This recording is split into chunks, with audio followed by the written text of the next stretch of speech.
Hi అండి, నమస్తే. ఈ వీడియోలో మనం రెండు రకాలుగా దద్దోజనాన్ని తయారు చేసుకుందాం. ఒకటి టెంపుల్ స్టైల్, ఒకటి హోమ్ స్టైల్.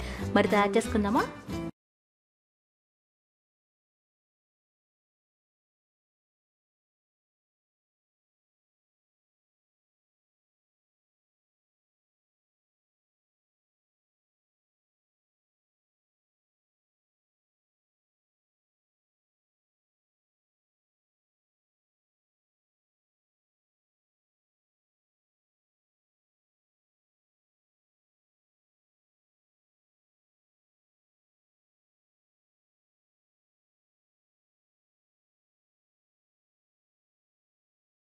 ముందుగా ఒక గ్లాసు బియ్యం తీసుకొని కుక్కర్లో వేసుకోవాలి. దాదాపు 1/2 kg. వీటిని శుభ్రంగా 3 సార్లు కడగాలి. బాగా కడిగిన తర్వాత ఒక గ్లాసుకి 2.5 గ్లాసుల నీళ్లు పోసుకోవాలి. మనం దేంతో అయితే కొలుచుకున్నామో దాంతోనే నీళ్లు 2.5 గ్లాసులు పోయాలి. పోసి 1 గంట పాటు నానబెట్టుకోవాలి. నానబెట్టడం వల్ల బియ్యం తొందరగా మెత్తగా ఉడుకుతాయి. కుక్కర్ విజిల్ తీసేసి స్టవ్ మీద పెట్టి హై ఫ్లేమ్లో ప్రెషర్ వచ్చేంత వరకు వెయిట్ చేయాలి.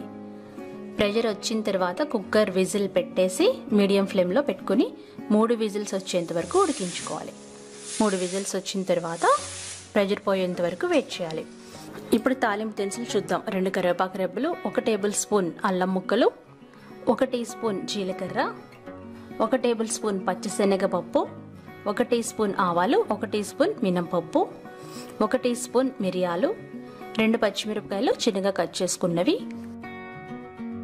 కాచి చల్లార్చిన ఆవు పాలు 3/4 వంతు కప్పు. ఆవు పాలు దొరకకపోతే గేదె పాలు కూడా వాడుకోవచ్చు.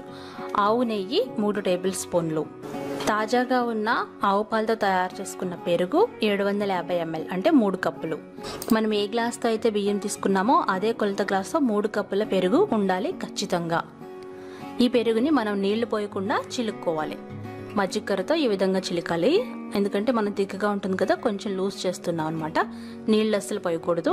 ఇప్పుడు ప్రెషర్ పోయిన తర్వాత కుక్కర్ మూత తీసి చూస్తే అన్నం చాలా మెత్తగా ఉడుకుంటుంది. చూడండి, చాలా మెత్తగా బాగా ఉడికింది కదా. ఇలా ఉడకాలి అన్నం. అందుకని మనం 3 విజిల్స్ వరకు ఉడికించాము. ఇలా ఉడికిన అన్నాన్ని ఒక వెడల్పాటి పళ్ళెంలో వేసుకోవాలి. వేడివేడి అన్నాన్ని పళ్ళెంలో వేసి పళ్ళెమంతా బాగా సర్దాలి. ఇప్పుడు ఇందులో కాచి చల్లార్చుకున్న పాలని వేయాలి. ఈ పాలు వేయడం వల్ల దధ్యోదనం తొందరగా పులవకుండా ఉంటుంది, అలాగే తొందరగా గట్టిగా అయిపోకుండా ఉంటుంది. పాలు పోసిన తర్వాత ఈ విధంగా మెదపాలి. చూసారు కదా, ఒక హస్తం తీసుకుని దాంతో ఈ విధంగా గట్టిగా ప్రెస్ చేస్తూ మెదపాలన్నమాట.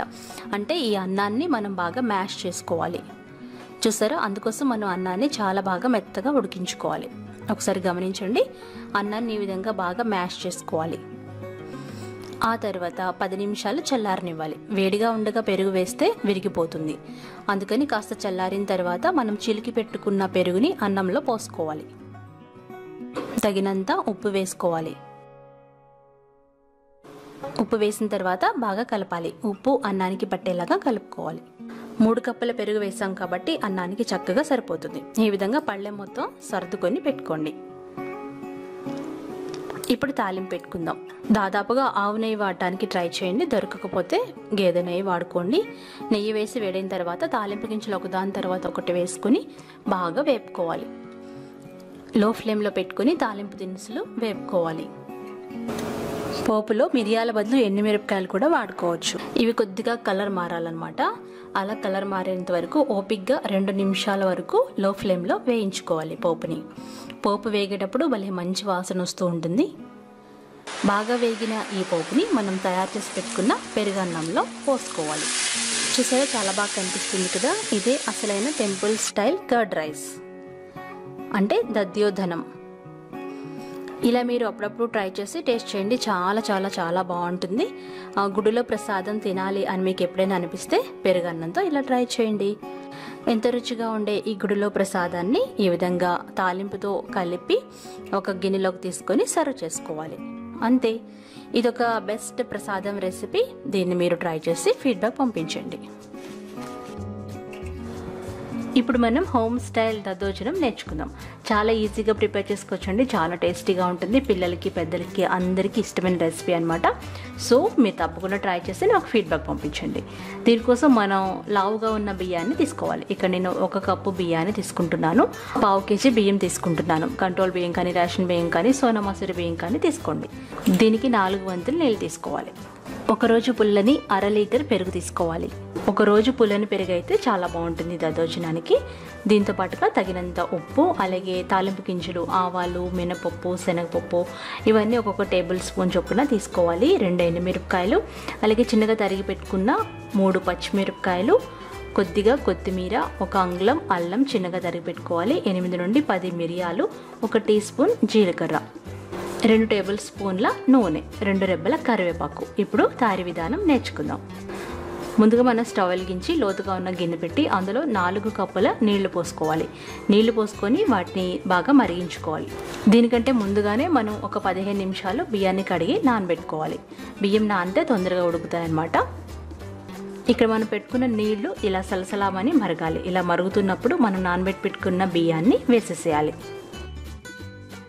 ఇప్పుడు అందులో తగినంత ఉప్పు వేసుకోవాలి. 1 టీ స్పూన్ ఉప్పు వేసి కలిపి ఒక పొంగు వచ్చేంత వరకు మూత పెట్టి హై ఫ్లేమ్లో ఉడికించుకోవాలి. హై ఫ్లేమ్లో పెడితే తొందరగా పొంగు వచ్చేస్తుంది అనమాట, తొందరగా ఉడుకుతుంది కూడా. మూత పెట్టి ఒక పొంగు వచ్చిన తర్వాత మూతని కొంచెం తీసి కొంచెం ఓపెన్లో ఉంచి మీడియం ఫ్లేమ్లో పెట్టుకొని మొత్తం అన్నం అంతా మెత్తగా ఉడికేంత వరకు ఉడికించుకోవాలి.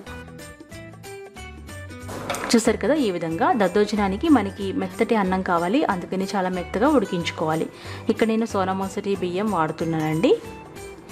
చూసారు కదా, ఇలా అన్నం మొత్తం మెత్తగా ఉడికిన తర్వాత స్టవ్ ఆఫ్ చేసి ఒక వెడల్పాటి గిన్నెలోకి తీసుకోవాలి.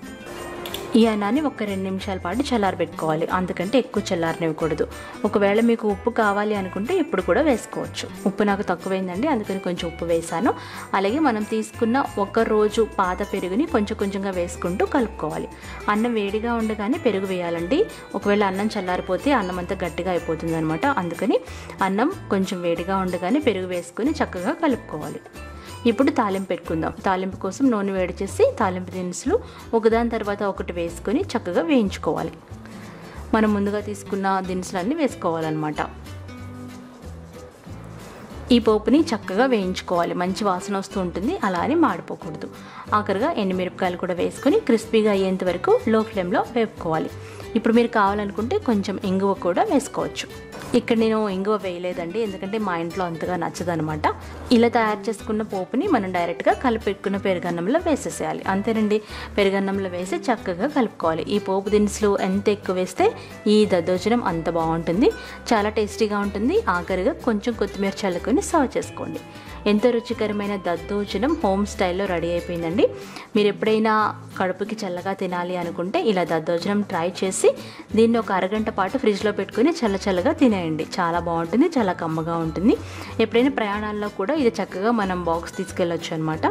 సో ఫ్రెండ్స్, ఇది నా హోమ్ స్టైల్ దద్దోజనం రెసిపీ. ముందు పెట్టింది టెంపుల్ స్టైల్ రెసిపీ. ఈ 2 రెసిపీస్ మీకు నచ్చినట్లయితే లైక్ చేయండి, షేర్ చేయండి, కామెంట్ చేయండి. అలాగే నా ఛానల్ని సబ్స్క్రైబ్ చేసుకోండి. దాంతోపాటుగా ఫేస్బుక్ పేజ్ ఫాలో అవ్వండి, ఇన్స్టాగ్రామ్ ఫాలో అవ్వండి, ట్విట్టర్ ఫాలో అవ్వండి, యూట్యూబ్ ఛానల్ని సబ్స్క్రైబ్ చేసుకోండి.